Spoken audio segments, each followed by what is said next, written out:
This is the Finalmouse ULX Pro Aceu.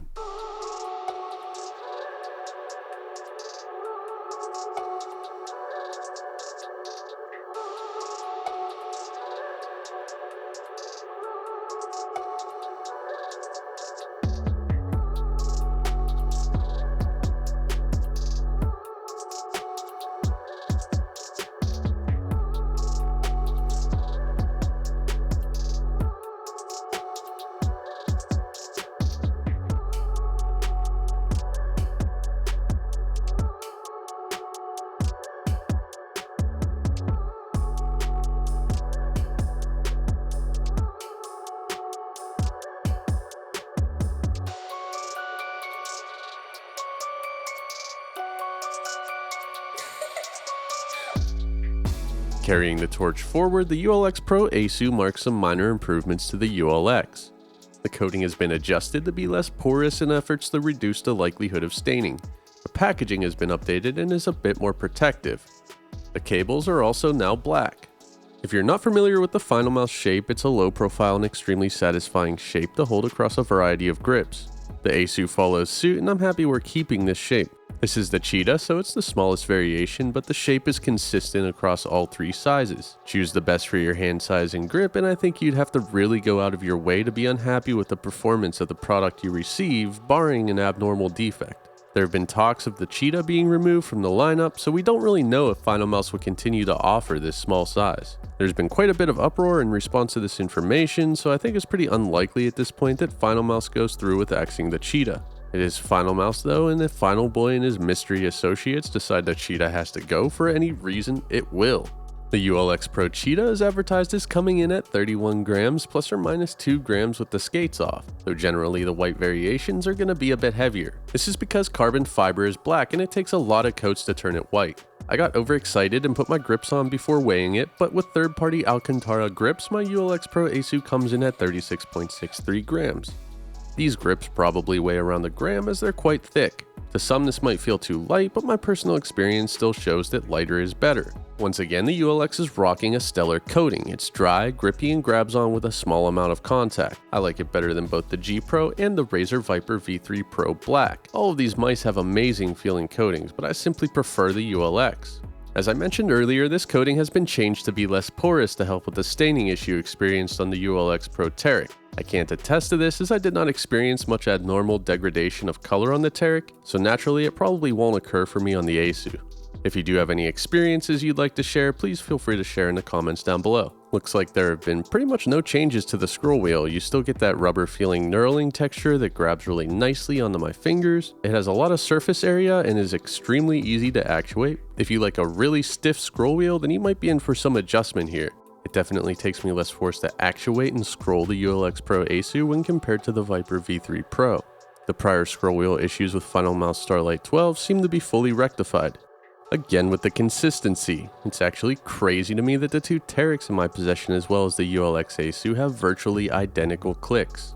Manufactured at different times, different sizes, but the same feel, same sound. Using such an exotic lightweight material, that is super impressive.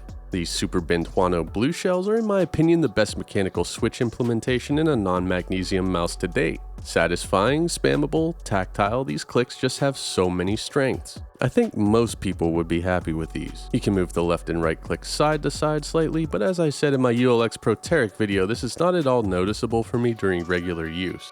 Let's listen to the ULX Pro Aceu. Now the Tarik.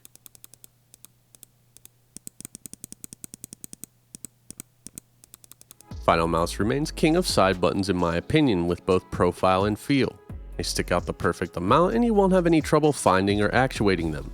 I feel they're positioned perfectly. Clicking them is a light press with excellent feedback. They feel direct. Now on both Aceu and Tarik Cheetahs, but more specifically my Aceu, the back button is a lot louder and almost slightly pingy in comparison to the front side button. I'll update in the description if anything changes here. I tried to capture it on audio compared to a Tarik Cheetah, so let's listen and maybe you can notice what I'm talking about. Here's the Aceu. Now the Tarik.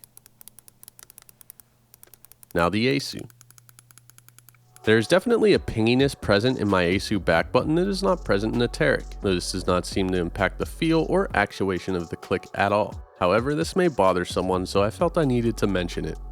In my opinion, we need to manage our expectations of the qualities of carbon fiber and carbon fiber composite. We are sacrificing rigidity for lighter weight here. The main point of the ULX where you will potentially see some flex seems to be the front left corner of the rear shell. I don't know if there's a hand size or grip combination where you would feel this in normal use. The build quality in my Cheetah feels consistent with my Tarik, and in my opinion it's perfect in the context of performance.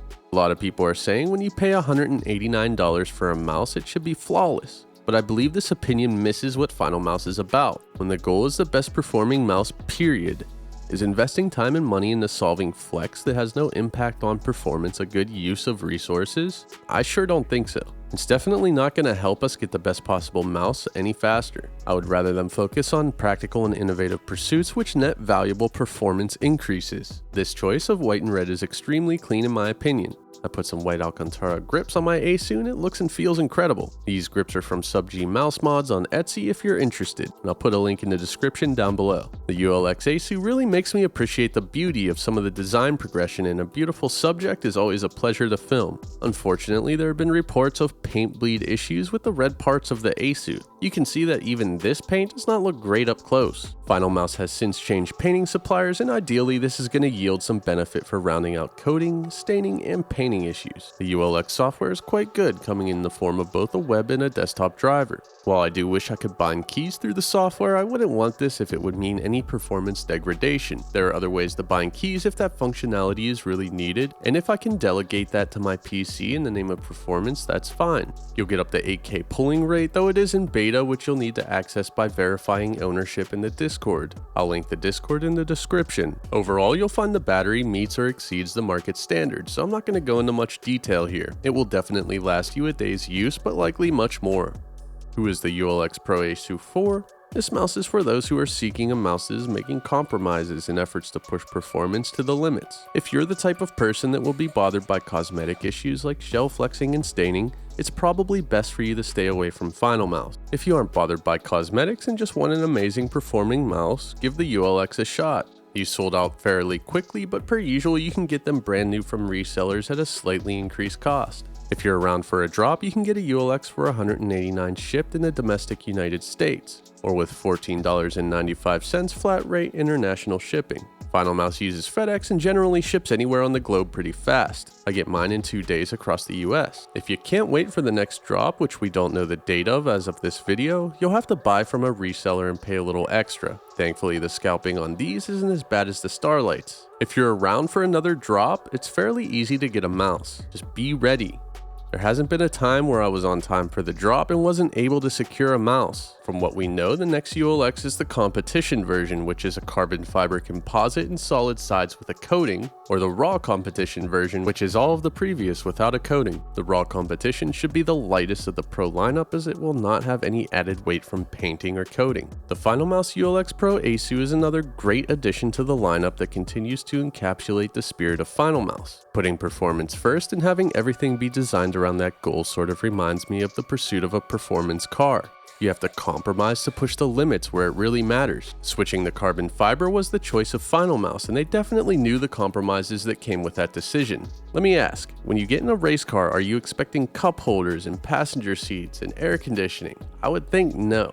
This is the same mentality that I look at the ULX with. I love magnesium mice, but when I first held a ULX, I was surprised at how good the ULX felt. I still think I prefer the feel of magnesium, but the weight reduction does make me perform better more consistently, and I value weight over shell material as weight has measurable performance benefits for me. I'm really excited to see how the future unfolds for Finalmouse with products like the Centerpiece Pro, the ULX Comp and Comp Raw, software updates, and maybe even a final pad on the horizon.